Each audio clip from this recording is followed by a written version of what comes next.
আগতে দেউতাক খেতি কৰাত সহায় কৰি দিছিলোঁ, কিন্তু খেতি কাম বৰ বেছি লাভজনক নাছিল। গতিকে চাকৰি বিচাৰি চহৰলৈ যোৱা সিদ্ধান্ত ল'লোঁ। সকলোতে বিচাৰি ফুৰিলোঁ, কিন্তু একো নাপালোঁ। লাহে লাহে মোৰ অৱস্থা বেয়া হৈ আহিল। মোৰ টকা শেষ হৈ গ'ল। খাবলৈ একো নাছিল, শুবলৈ ঠাই নাছিল। অৱশেষত এটা বাংলোৰ ওচৰত শুবলৈ ধৰিলোঁ। এদিন বাংলোৰ মালিকে মোক দেখিলে। তাই বৰ দয়ালু হৈ মোক নিজৰ ঘৰলৈ লৈ গ'ল। তাই মোক থাকিবলৈ ঠাই দিলে আৰু মোৰ বাবে কামো বিচাৰি পালে।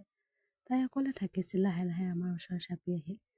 মই তাইক বৰ ভাল পাবলৈ ধৰিলোঁ। তাইৰ স্বভাৱটো এটা মনোমোহা আছিল। তাইৰ লগত থাকি মোৰ বৰ ভাল লাগিল। কিছুদিনৰ পাছত নিজাকৈ ব্যৱসায় আৰম্ভ এখন ডাঙৰ হোটেল খুলিলোঁ, কিন্তু মই তাইক এই বিষয়ে একো কোৱা নাছিলোঁ। তাই মোক তেতিয়াও এজন সাধাৰণ মানুহ, দুখীয়া ল'ৰা বুলি ভাবিছিল। এদিন মই হলত বহি থাকোঁতে তাই গা ধোৱাৰ পৰা ওলাই আহিল। মোৰ মাত্ৰ টাৱেল এখন মেৰিয়াই থোৱা আছিল। তাইৰ চুলিখিনি পানী টোপাল টোপালকৈ ওলাই আহিছিল। এই মুহূৰ্তত তাইক ইমান ধুনীয়া আৰু মৰম লগা দেখা গৈছিল যে মই নিমিষতে তাইৰ ওচৰত মোহিত হৈ পৰিলোঁ। ইয়াৰ পিছত মই নিজকে নিয়ন্ত্ৰণ কৰিব নোৱাৰিলোঁ। মোৰ ওচৰ চাপি আহিল।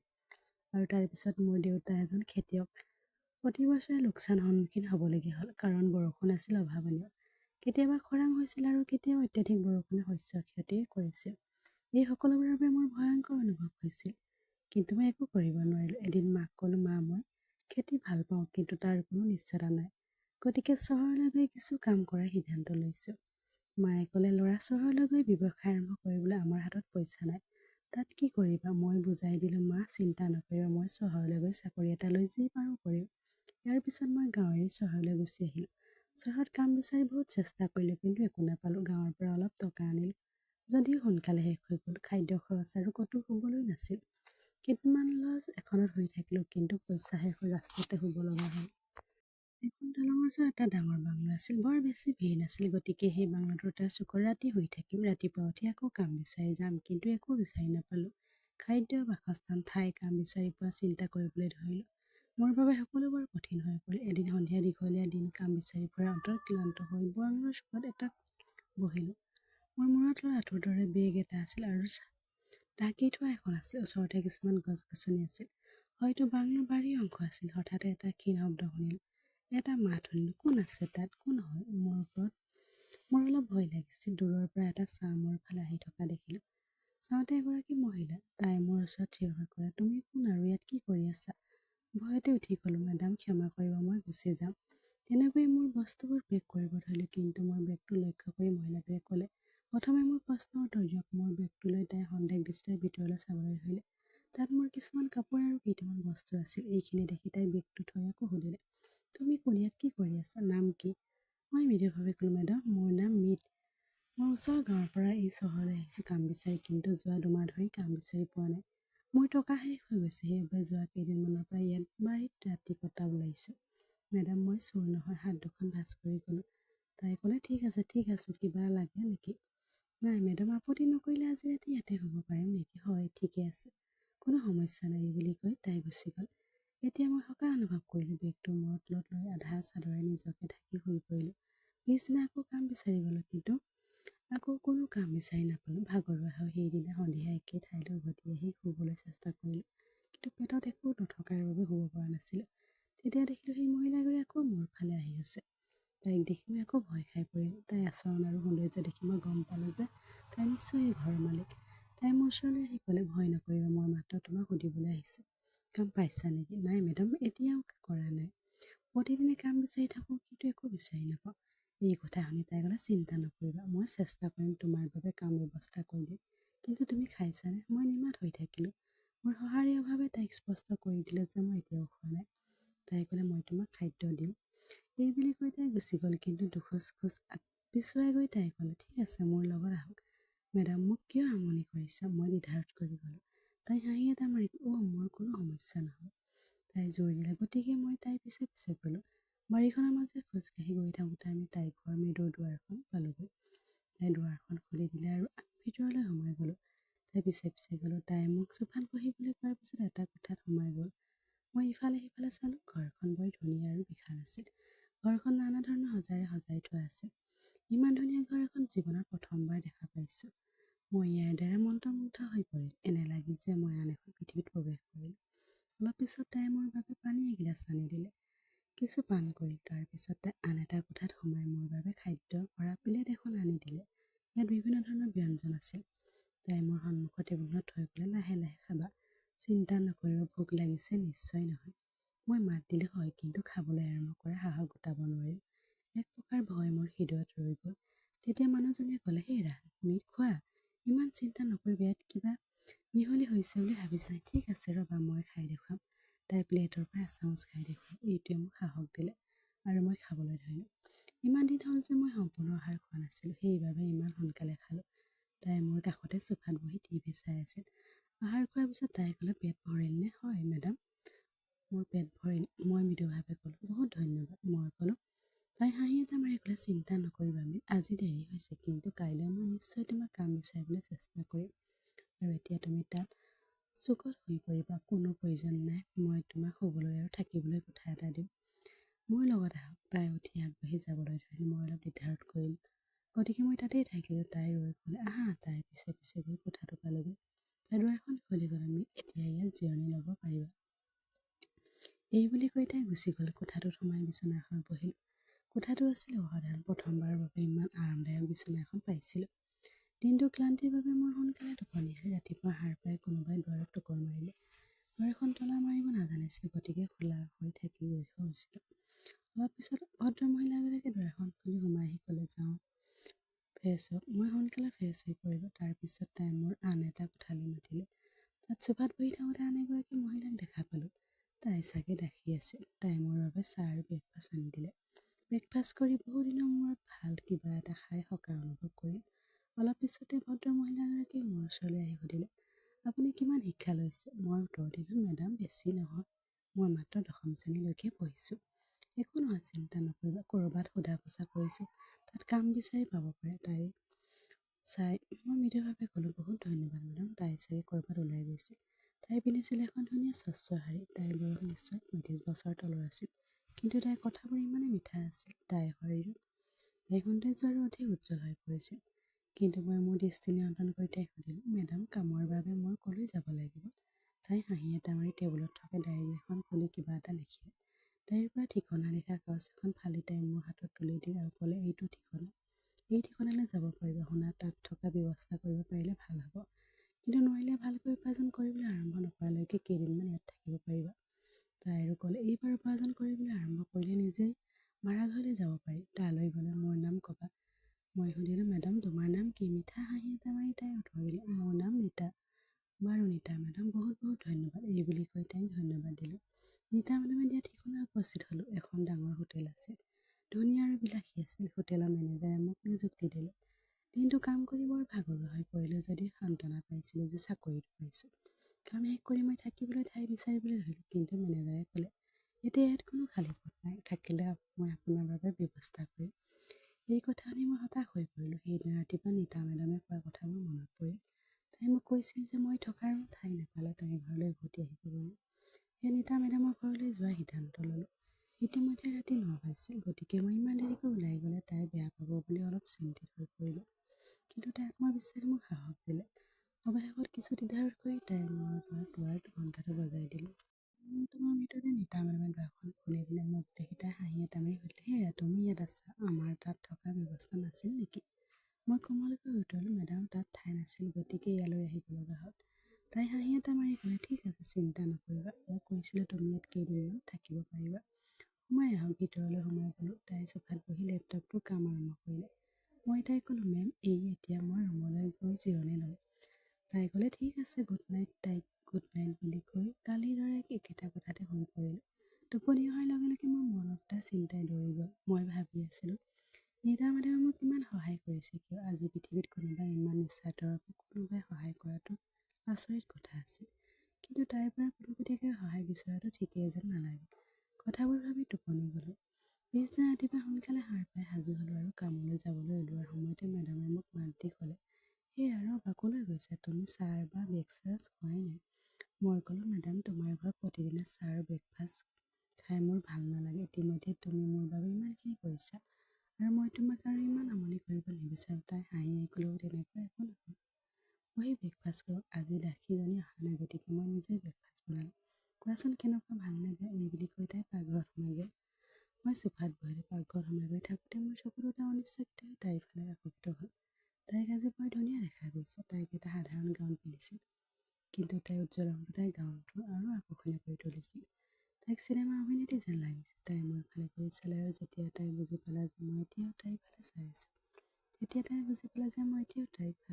আছোঁ, তাইক বৰ ধুনীয়া দেখা গৈছে। তাই দুষ্টামি হাঁহি এটা মাৰি সুধিলে, কি হৈছে? কি চাই আছে? মই নাৰ্ভাছ হৈ ক'লোঁ, একো নাই মেডাম। লাহেকৈ হাঁহি এটা মাৰি তাই পুনৰ কামত লাগি গ'ল। অলপ পিছত তাই গামোচা আৰু জলপান লৈ আহিল। টেবুলত থৈ পেলাই লাহে লাহে খোৱা। খৰখেদা কিয়? চাহখিনি লৈ খাবলৈ ধৰিল। তাই মোৰ সন্মুখত বহি খাই আছিল। তাই প্ৰস্তাৱ কৰা জলপানবোৰ সোৱাদ আৰু আছিল। ৰীতা মেডাম, মই তোমাক কিবা এটা সুধিব বিচাৰোঁ, যদি তুমি মোক অনুমতি দিয়া। মই ক'ম, অ' হয়, প্লিজ ক'বা। ইমান চিন্তা কৰিবলৈ কি আছে মেডাম? তুমি মোৰ দৰে ধুনীয়া ল'ৰা এটাক ইমান সহায় কৰিছা কিয়? কাৰণ আজি পৃথিৱীত কোনেও কাকো ইমান সহায় নকৰে। মেডাম, মই তোমাক ডাইৰেক্ট সুধিছোঁ, কিন্তু অনুগ্ৰহ কৰি আপত্তি নকৰিব। কিন্তু এইবোৰ বৰ ধুনীয়া আচৰিত কথা। মোৰ বাবে কোনে মোক আপোনাৰ ঘৰত থাকিবলৈ ঠাই দিছে? মোৰ 5-7 বছৰ বয়সৰ কথা মা দেউতাৰ লগত থাকিছিল, কিন্তু হঠাৎ আমাৰ চহৰ হুলস্থুল আৰম্ভ হ'ল। মই ক'ত বাস কৰিছোঁ ঠিক মনত নাই। মোৰ চহৰখন কি আছিল, মোৰ ঘৰ আৰু কলনী কি আছিল, মা দেউতাৰ মুখবোৰ মোৰ স্পষ্টকৈ মনত নাই। কিন্তু মোৰ মনত আছে যে মই মোৰ মা দেউতাৰ লগত থাকিছিলোঁ। মোৰ কোনো ভাই নাছিল। হঠাতে চহৰখন হুলস্থুল আৰম্ভ হ'ল আৰু আমাৰ কলনীত উপস্থিত হ'ল। আমাৰ ৰাস্তাৰ কিছুমান ঘৰ হুলস্থুলকাৰীয়ে জুই লগাবলৈ ধৰিলে। আমাৰ ঘৰতো জুই লাগি গ'ল। জুইত মা দেউতাৰ মৃত্যু হ'ল নে কি হ'ল নাজানো, কিন্তু আমাৰ ঘৰখন সম্পূৰ্ণৰূপে ধ্বংস হৈ গ'ল। আমাৰ ওচৰত চিনাকি কোনো নাছিল আৰু মই সম্পূৰ্ণ অকলশৰীয়া হৈ পৰিলোঁ। মই অনাথ হৈ পৰিলোঁ। ৰাস্তাত ঘূৰি ফুৰিলোঁ। মোক যি আগ্ৰহ হ'ল তাক খাই মানুহে টকা পইচা আৰু খাদ্যৰ বাবে ভিক্ষা কৰিল। মোৰ অৱস্থা বৰ ভয়াৱহ হৈ পৰিল। মই ছিন্ন ভিন্ন কাপোৰ পিন্ধি আছিলোঁ। যিকোনো ঠাইতে ৰাস্তাত বা দলঙৰ তলত শুইছিলোঁ। কিন্তু এদিন মোৰ ৰাস্তাত দেখি এহাল দম্পতীয়ে মোক নিজৰ ঘৰলৈ লৈ গ'ল। তেওঁলোকে মোক সমৰ্থন কৰিছিল। তেওঁলোকৰ কোনো সন্তান নাছিল, সেয়েহে তেওঁলোকে মোক নিজৰ ছোৱালীৰ দৰে ব্যৱহাৰ কৰিছিল। মোক সিহঁতে মাক দেউতাকৰ দৰে ভাল পাইছিল। তেওঁলোকে মোৰ স্কুলত নামভৰ্তি কৰে, আনকি মোৰ শিক্ষা ব্যৱস্থাও কৰিছিল। কিন্তু ডাঙৰ হৈ অহাৰ সময়ত ভগৱানে তেওঁক কিয় মাতিলে নাজানো, আৰু মই আকৌ অকলশৰীয়া হৈ পৰিলোঁ। মৃত্যুৰ ৰাস্তাত মাক দেখি মোৰ শৈশৱৰ কথা মনত পৰিল। তেতিয়া মোৰ অন্তৰৰ পৰা মা দেউতাই ক'লে যে মই তোমাক সহায় কৰিব লাগে, সেইবাবে মই তোমাক মোৰ ঘৰলৈ লৈ আহিলোঁ। তাই মোক তাইৰ ঘৰত থাকিবলৈ ঠাই আগবঢ়াই দিলে। এই কথা কৈ থাকোঁতে ৰীতা মেডাম আৱেগিক হৈ পৰিল। চকুৰে চকুলো বৈ আহিল। মই তেতিয়া কল্পনা কৰা নাছিলোঁ যে তাই ইমান কঠিন সময়ৰ সন্মুখীন হৈছে। তাইৰ অতীতৰ কথা জানিব পাৰি তাইৰ প্ৰতি মোৰ সন্মান আৰু বাঢ়িল। আমি অলপ সময় কথা পাতিলোঁ। অলপ সময় গ'লোঁ।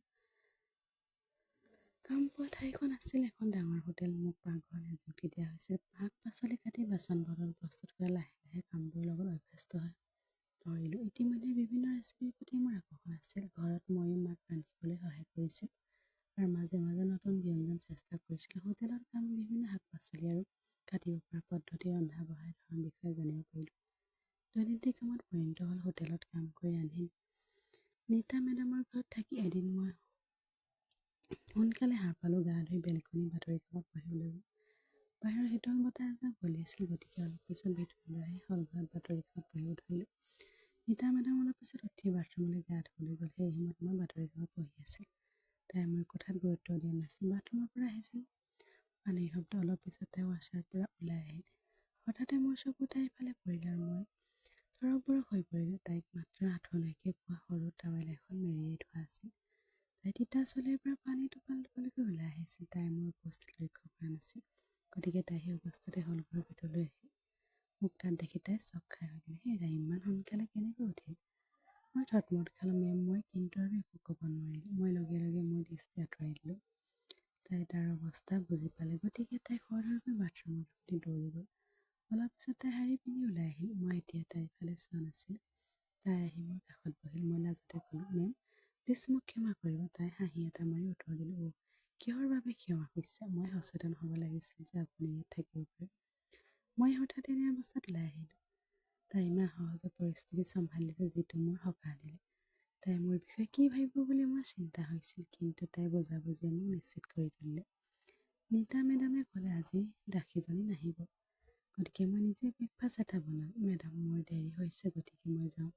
তাই হাঁহি এটা মাৰি ক'ল, ঠিক আছে। আজি ৰাতিপুৱা ঘৰত ব্ৰেকফাষ্ট খোৱা নাছিল, গতিকে ভোক লাগিছে। ৰাস্তাৰে খোজকাঢ়ি গৈ থাকোঁতে ব্ৰেকফাষ্ট বিভিন্ন ধৰণৰ সামগ্ৰী বিক্ৰী কৰা সৰু ষ্টল এটাত উপস্থিত হ'লোঁ। তাত প্ৰথমবাৰৰ বাবে ব্ৰেকফাষ্ট খাইছিলোঁ। খাই থাকোঁতে মানুহজনক সুধিলোঁ, কিমান দিনৰ পৰা এই ষ্টলটো চলাই আছা? তেওঁ উত্তৰ দিলে, মই বহু বছৰ ধৰি চলি আছোঁ। সি ৰান্ধি থকা খাদ্যখিনি ঠিকে আছে যদিও সোৱাদ বৰ ভাল নাছিল। তাক পৰামৰ্শ দিয়াটো মোৰ ভাল নালাগিল, গতিকে ব্ৰেকফাষ্ট পিছত মই আগবাঢ়ালোঁ।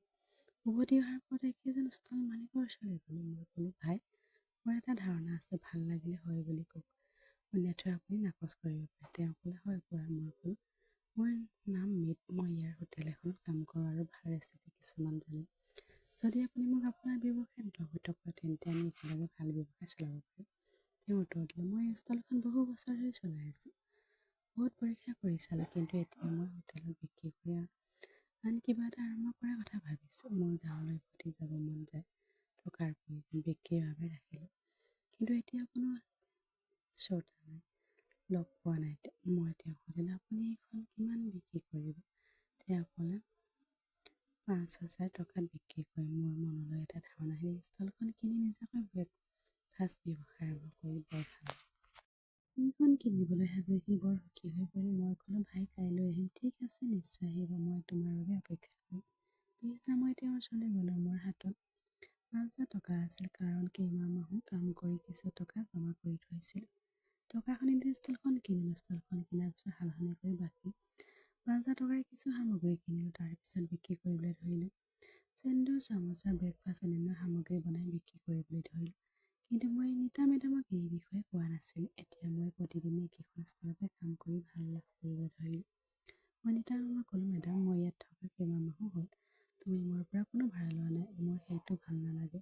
তুমি মোৰ থকাৰ ঠাই ভাড়া লোৱা উচিত। ময়ো তাত সুখী হ'ম। তেতিয়া নীতা মেডামে ক'লে, চিন্তা নকৰিবা, পিছত ভাল টকা উপাৰ্জন কৰিবলৈ আৰম্ভ কৰিলে মোক টকা দিব পাৰিব। মই তোমাক ইয়াত বিনামূলীয়াকৈ থাকিবলৈ নিদিওঁ। এই কথা কৈ তেওঁ মোক বুজাই দিলে। এদিন দেওবাৰ আছিল। দেওবাৰে ষ্টলখন বন্ধ কৰি ৰাখিলোঁ আৰু সেইদিনা নীতা মেডামক ছুটী আছিল। দুপৰীয়া সময় আছিল। হলত বহি টিভি চাই আছিলোঁ। তেনেতে নীতা মেডাম মোৰ ওচৰলৈ আহি ক'লে, মোৰ কান্ধত বাহুত বিষ হৈছে। কি হৈছে নাজানো, অনুগ্ৰহ কৰি মোক চাওক। মই চোফাৰ ওপৰত বহি আছিলোঁ আৰু তাই আহি মোৰ ওচৰত বহিল। তাই পিন্ধিছিল গোলাপী ৰঙৰ চুট। তাই এফালে লৰচৰ কৰি মোক ক'লে, মোৰ ফালে চাওক। মই তাইৰ কাণৰ ওচৰলৈ চাবলৈ ধৰিলোঁ। মই এখন হাতেৰে তাইৰ চুলিখিনি এফালে লৰচৰ কৰি ক'লোঁ, মেডাম, মোৰ ইয়াত বিশেষ একো অনুভৱ হোৱা নাই। কিয় কষ্ট হৈছে নাজানো। কালিৰে পৰা বুজিব পৰা নাছিল। আপত্তি নকৰিলে অলপ চেপি ধৰিব নেকি? হয় মেডাম, কিয় নহয়। তাই মোৰ সন্মুখৰ চোফাখনত বহিল। তাই কান্ধৰ ওপৰত বহি লাহে লাহে হাতেৰে হেঁচা মাৰি ধৰিবলৈ ধৰিল। অলপ পিছত তাইৰ মনটো ভাল হ'বলৈ ধৰিলে। তাই ক'লে, তোমাৰ হাতত যাদু আছে। চাওক, মাত্ৰ অলপ সময়ৰ ভিতৰতে তোমাৰ কিমান ভাল লাগে। দীঘল চুলি, উজ্জ্বল ৰং, বাদামী চকু, গোলাপী গাল, নিখুঁত ফিগাৰ, প্ৰায় 5 ফুট ওখ। কিন্তু তাইৰ সৌন্দৰ্য আজি কিবা এনেকুৱা আছিল যে মই কেৱল তাইলৈ চাই থকা যেন লাগিছিল। সঁচা কথা ক'বলৈ গ'লে তাইৰ সৌন্দৰ্য শব্দৰে বৰ্ণনা কৰাটো টান। কিন্তু তাইৰ ব্যক্তিত্ব সঁচাকৈয়ে আচৰিত আছিল। মই ঠিক তাইৰ কাষতে আছিলোঁ আৰু মোৰ মনত চিন্তাবোৰ আহিবলৈ ধৰিলে। নীতা মেডামে মোক কিয় এই কামটো কৰিবলৈ বাধ্য কৰাইছিল? তাই হয়তো মোৰ প্ৰেমত পৰিব পাৰিলেহেঁতেন। তাইও মোক ভাল পাইছিল নেকি? কিন্তু এই চিন্তাবোৰ যেন দূৰৈৰ সপোন যেন লাগে। তাই মোক ভাল পালেও আমাৰ প্ৰেম কেতিয়াও সফল নহ'লহেঁতেন। এই বিষয়ে মই ভালদৰে জানিছিলোঁ। অলপ পিছত তাই মোৰ ফালে মূৰটো ঘূৰাই দিলে। তাইৰ মুখখন মোৰ ঠিক কাষতে আছিল। তাইৰ দুটা ইমানেই গোলাপী আছিল যে লিপষ্টিকৰো প্ৰয়োজন নাছিল। তাই মোৰ ফালে চাই তাইৰ মুখখন মোৰ মুখৰ ওচৰলৈ লৈ আহিল। হঠাৎ তাই মোৰ ওঠত দুটা চুমা খালে। তাই এখন হাত মোৰ পিঠিত আছিল আৰু তাই বহু সময় চুমা খাই থাকিল। মই সম্পূৰ্ণ থতমত খালোঁ।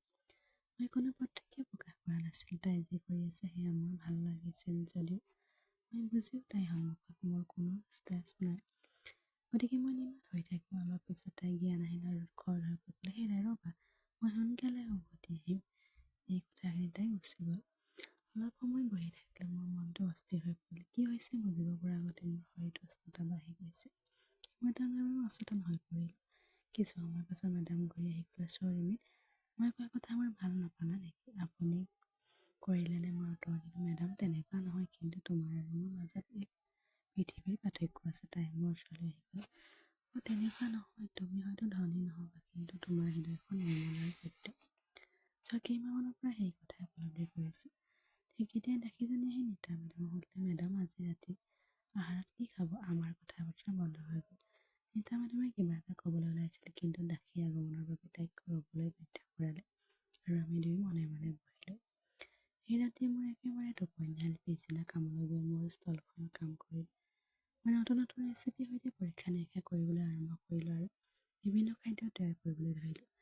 ছমাহৰ ভিতৰত মই যথেষ্ট লাভৱান হৈছিলোঁ। টকাৰে তাত এখন সৰু দোকান কিনি নিজাকৈ হোটেল খুলিলোঁ। হোটেলখনত বহুত লাভত কাম কৰিবলৈ ধৰিলোঁ। মই কেইজনমান ল'ৰা আৰু এজন ভাল চেফক নিযুক্তি দিলোঁ, যিয়ে মোৰ ব্যৱসায় আৰু দ্ৰুতগতিত বৃদ্ধি কৰাত সহায় কৰিলে। প্ৰতিমাহে ভালকৈ টকা উপাৰ্জন কৰি আছিলোঁ। আন এখন ডাঙৰ হোটেল ভাড়া কৰি তাতো মোৰ ব্যৱসায় আৰম্ভ কৰিলোঁ। মোৰ খাদ্য সোৱাদ মানুহে ভাল পাইছিল।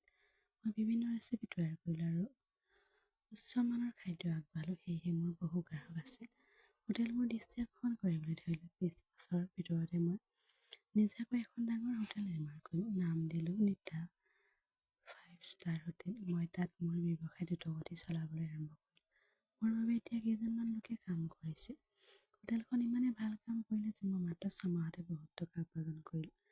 মা-দেউতালৈ কিছু টকা ঘৰলৈ পঠাইছিল, যদিও সাধাৰণ জীৱন যাপন কৰিছিল। মোৰ ব্যৱসায়ৰ বিষয়ে নিতা মেডামৰ কোনো ধাৰণা নাছিল। তাৰ বাবে মই তেতিয়া এজন দুখীয়া ল'ৰা আছিল। মই এটা সাধাৰণ জীৱনশৈলী বজাই ৰাখিলোঁ। এদিন দুপৰীয়া মই ঘৰত আছিলোঁ। নিতা মেডামে মোক সুধিলে, কি হ'ল, আজি কামলৈ যোৱা নাই নেকি? মই উত্তৰ দিলোঁ, নাই, মোৰ অলপ ভাগৰ লাগিছিল, গতিকে মই যোৱা নাছিলোঁ। নিতা মেডামে উত্তৰ দিলে, আমি আজি বাহিৰৰ পৰা ভাল খাদ্য অৰ্ডাৰ দিম। শুনিছোঁ আমাৰ চহৰত নিতা 5 ষ্টাৰ হোটেল নামৰ এখন ডাঙৰ হোটেল খোলা হৈছে।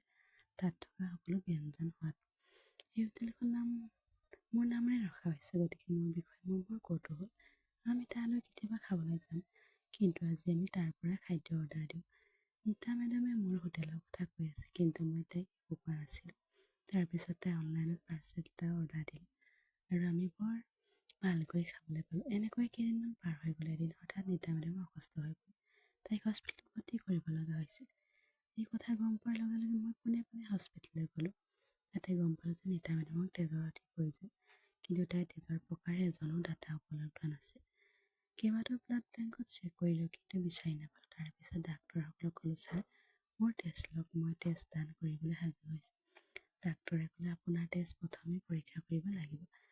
আমি ঠিক হ'লেহে মানি ল'ম। গতিকে মোৰ তেজ পৰীক্ষা কৰা হ'ল আৰু দেখা গ'ল যে মোৰ তেজ নিতা মেডামৰ বাবে নিখুঁত। কিন্তু ডাক্তৰে ক'লে, নিতা মেডামক বহুত তেজ প্ৰয়োজন আৰু আমি নিশ্চিত নহয় যে তাইৰ শৰীৰে ইমান তেজ চম্ভালিব পাৰিব। মই দৃঢ় প্ৰতিজ্ঞ হৈ গ'লোঁ, ছাৰ, যি লাগে কৰক, মাত্ৰ মোৰ তেজ লৈ তাইক বচাওক। মোৰ অনুৰোধত ডাক্তৰে মোৰ তেজ লৈ নিতা মেডামক দিলে। কেইদিনমানৰ ভিতৰত তাই সুস্থ হৈ উঠিল। তাইক ভালকৈ আৰু আগৰ দৰে হাঁহি থকা দেখি মই সকাহ পালোঁ। এদিন সন্ধিয়া নিশ্চয় 6 বজাৰ ওচৰত মই গেলেৰীত থিয় হৈ মোবাইলত কিছুমান উপযোগী তথ্য চাই আছিলোঁ। এনেদৰে নিতা মেডামে মোৰ ওচৰলৈ আহি আলফাৰে ক'লে। তাই মোৰ কাণত হাত এখন থৈ হাঁহি হাঁহি সুধিলে, হেৰা, কি হ'ল, ফোন ইমান ব্যস্ত কিয়? মই উত্তৰ দিলোঁ, একো নাই, মই মাত্ৰ সময় পাৰ কৰি আছিলোঁ। নিতা মেডামে উত্তৰ দিলে, মই বৰ কৃতজ্ঞ, ধন্যবাদ। মই অলপ আচৰিত হৈ আহিলোঁ, কিহৰ বাবে? তাই উত্তৰ দিলে, সেইদিনা হস্পিটেলত আছিলোঁ। মোক তেজৰ প্ৰয়োজন আছিল, কিন্তু ক'তো পোৱা নাছিল। সেইদিনা তুমি মোক দিছিলা। ডাক্তৰে মোক সকলো ক'লে। তুমি মোৰ জীৱন ৰক্ষা কৰিলা। তুমি সেইদিনা মোৰ বাবে ভগৱানৰ দৰে আছিলা। এই কথা শুনি মই সুখী আৰু দ্বিধা দুয়োটা অনুভৱ কৰিলোঁ। তেতিয়া নিতা মেডামে ক'লে, মই আপোনাক কিবা এটা সুধিব বিচাৰোঁ। মই ক'লোঁ, হয়, অনুগ্ৰহ কৰি সুধিব মেডাম। তাই ক'লে, প্ৰথমে এটা কাম কৰক, মোক মেডাম বুলি কোৱা বন্ধ কৰক। তুমি মোক মাত্ৰ নিতা বুলি মাতিব পাৰা। মোৰ বৰ ভাল লাগিব। মই ক'লোঁ, ঠিক আছে নিতা, এতিয়া কি সুধিব বিচাৰিছা? তাই মোৰ হাত ধৰি অলপ লাজ লগাকৈ ক'লে, তুমি মোৰ জীৱনসংগী হ'বানে? তুমি মোক বিয়া কৰাবানে? মই সঁচাকৈয়ে আচৰিত হৈছিলোঁ যে তাইৰ মুখৰ পৰা এই কথাবোৰ শুনি মোৰ বাবে সপোন যেন লাগে। মই নিজকে চিটিকি দিলোঁ যে এইটো সঁচাকৈয়ে হৈছেনে নিশ্চিত হ'বলৈ মই নাৰ্ভাছ হৈ গ'লোঁ। কিন্তু মেডাম, মই তেতিয়া নিতা মেডামে মোৰ মাজত বাধা দি ক'লে, একো নক'বা, মোৰ নহয়, ধনী বা দুখীয়া হওক, মোৰ কোনভাৱে গুৰুত্বপূৰ্ণ। তোমাৰ হৃদয়খন মোৰ ভাল লাগে। ধনী ল'ৰা বহুত আছে, তোমাৰ দৰে ভাল হৃদয় সংগী বিচাৰি পোৱাটো কঠিন। তুমি মোৰ জীৱন সংগী হ'বা, এয়াই মোৰ ভাগ্য। এই বুলি কৈ মই তাইক সাৱটি ধৰিলোঁ। এই কথা শুনি মই সম্পূৰ্ণ আৱেগিক হৈ পৰিলোঁ। মই তাইক সাৱটি ধৰিলোঁ। প্ৰথমবাৰৰ পৰা আমি দুয়ো প্ৰেমত পৰিলোঁ। মই তাইক সুধিলোঁ, নিতা, তুমি সঁচাকৈ মোক বিয়া কৰাবলৈ সিদ্ধান্ত লৈছা নেকি? তাই হাঁহি হাঁহি ক'লে, হয়। কেইদিনমানৰ পিছত আমাৰ বিয়া হ'ল, ঠিক আছে নেকি? মই উত্তেজিত হৈ গ'লোঁ, হয়, অৱশ্যে। নিতাই ক'লে, আজি বৰ বিশেষ দিন। আমি নিতাৰ 5 তাৰকাৰ হোটেলৰ ৰাতি আহাৰ খাবলৈ যাওঁ। আপুনি মান্তি হ'বনে? মই আকস্মিকভাৱে ক'লোঁ, হয়, অৱশ্যে। ডাঙৰ হোটেল এখন মোৰ আছিল যদিও এতিয়া মোৰ হাতত গাড়ী নাছিল, মাত্ৰ এখন বাইক আছিল। সেইদিনা সন্ধিয়া আমি নিতাৰ গাড়ীৰে নিতাৰ 5 ষ্টাৰ হোটেলত উপস্থিত হ'লোঁ। গাড়ীৰ পৰা নামি অহাৰ লগে লগে আমি হোটেল গেটলৈ গ'লোঁ। আমি গেট পোৱাৰ লগে লগে তাত থকা চকীদাৰজনে মোক চেলুট দিলে। নিতাই অলপ আচৰিত হৈ সুধিলে, সেই চকীদাৰজনে তোমাক কিয় চেলুট দিছে? মই উত্তৰ নিদিলোঁ আৰু মাত্ৰ হাঁহিলোঁ। আমি হোটেলৰ ভিতৰলৈ সোমাই গ'লোঁ। হোটেলৰ কৰ্মচাৰী আৰু মেনেজাৰ কেইজনমান লগে লগে মোৰ ওচৰলৈ আহিল। সিহঁতে হাঁহিলে, শুভ সন্ধিয়া ছাৰ। মই আৰম্ভ কৰিলোঁ। এই সকলোবোৰ দেখি নিতা অলপ বিমোৰত পৰিল। ঠিক তেতিয়াই ৰাজ নামৰ এজন মেনেজাৰে মোক সুধিলে, ছাৰ তুমি আজি বন্ধ লৈছিলা নহয়? আমি ভাবিছিলোঁ তুমি নাহিবা। মই উত্তৰ দিলোঁ, ৰাজ মোৰ মাত্ৰ আহিবলৈ মন গ'ল। নিতা মোৰ হাতত ধৰি আছিল। তাই মোৰ হাতখন আঁঠুৰে চেপি চকুৰে সুধিল, এইজন কোন? মই কেৱল চকু টিপি মূৰটো জোকাৰিলোঁ। নাজানো। হোটেলৰ মেনেজাৰে লক্ষ্য কৰিলে মোৰ লগত এজন অতিথি আছে, গতিকে তেওঁলোকে লগে লগে আমাৰ বাবে এখন ধুনীয়া টেবুল সাজি দিলে। আমি গৈ বহিলোঁ, কিন্তু সকলো মেনেজাৰ আমাৰ ওচৰলৈ আহি থাকে। এই কথা দেখি নিতা বৰ বিচলিত হৈ পৰে। তাই মোক সুধিলে, মিত সঁচা কথা কোৱা, কি হৈছে? এই আটাইকেইজন মানুহে আপোনাক কিয় ছাৰ বুলি মাতিছে? মই উত্তৰ দিবলৈ ওলাইছিলোঁ। মেনেজাৰজনে মেনু কাৰ্ড এখন লৈ আহি নিতাৰ হাতত দি সুধিলে, মেডাম তুমি কি অৰ্ডাৰ দিব বিচাৰিছা? নিতাই মেনু চাই কেইটামান বস্তু অৰ্ডাৰ দিলে। মেনেজাৰে অৰ্ডাৰটো লৈ গুচি গ'ল। নিতাই আকৌ সুধিলে, মিত আপুনি সদায় ইয়ালৈ আহে নেকি? এই মানুহবোৰে আপোনাক চিনি পায় নেকি আৰু সকলোৰে আপোনাক ছাৰ বুলি কিয় কয়? মই ক'লোঁ, নিতা প্ৰথমে খোৱা, তাৰপিছত তোমাৰ সকলো প্ৰশ্নৰ উত্তৰ দিম। নিতাই খাবলৈ ধৰিলে, ময়ো খাবলৈ ধৰিলোঁ। আমি তেওঁৰ লগত খাইছিলোঁ। মেনেজাৰ আৰু হোটেলৰ কিছুমান কৰ্মচাৰী আমাৰ ওচৰলৈ আহি থাকিল। সুধিলে, ছাৰ আপোনাক কিবা লাগে নেকি? এই সকলোবোৰ দেখি নিতা যথেষ্ট বিমোৰত পৰিল। কি হৈছে তাই বুজিব পৰা নাছিল। আমি খাই শেষ হোৱাৰ পিছত নিতাই মেনেজাৰক মাতি ক'লে, ছাৰ বিলখন আনিব পাৰিবনে? মেনেজাৰে মোৰ ফালে চাই সুধিলে, ছাৰ আপুনি এই বিল দিব বিচাৰে নেকি? নিতাই মোৰ ফালে চাই ক'লে, মিত বিলৰ কথা কিয় সুধিছে? মই হাঁহি হাঁহি ক'লোঁ, একো নাই, গুৰুত্ব নিদিব, আৰু কিবা লাগে যদি মোক জনাব। মেনেজাৰৰ ওচৰত অৰ্ডাৰ দি মিঠাই কিছুমান অৰ্ডাৰ দিলোঁ। নিতাই মিঠাই সোৱাদ লৈ ভাল পাইছে। সেয়ে নিতাই আকৌ মেনেজাৰক ক'লে, ছাৰ প্লিজ মোক বিলটো দিয়ক, আমি যাব লাগিব। মেনেজাৰে ক'লে, মেডাম আমি আপোনাৰ পৰা বিল ল'ব নোৱাৰোঁ। নিতাই সুধিলে, কিয়? মেডাম তোমাৰ লগত থকা মানুহজনে এই হোটেলখনৰ মালিক, আমি তেওঁৰ পৰা বিল কেনেকৈ ল'ম? নিতা আচৰিত হৈ পৰিল। তাই আচৰিত হৈ মেনেজাৰৰ ফালে চাই ক'লে, কি হৈছে? মই একো বুজি পোৱা নাই। মেনেজাৰে শান্তভাৱে ক'লে, হয় মেডাম, মিত ছাৰ এই হোটেলখনৰ মালিক। নিতাই এতিয়া বিমোৰত পৰিল। তাই মোৰ ফালে চাই সুধিলে, মিত এই মেনেজাৰে কি কৈ আছে? মই শান্তভাৱে উত্তৰ দিলোঁ, হয় নিশ্চয়। তাই উত্তৰ দিল, হয় নিতা সি সঁচা কথা কৈছে। মই তাইৰ হাতত ধৰি ক'লোঁ, মোৰ লগত আহক।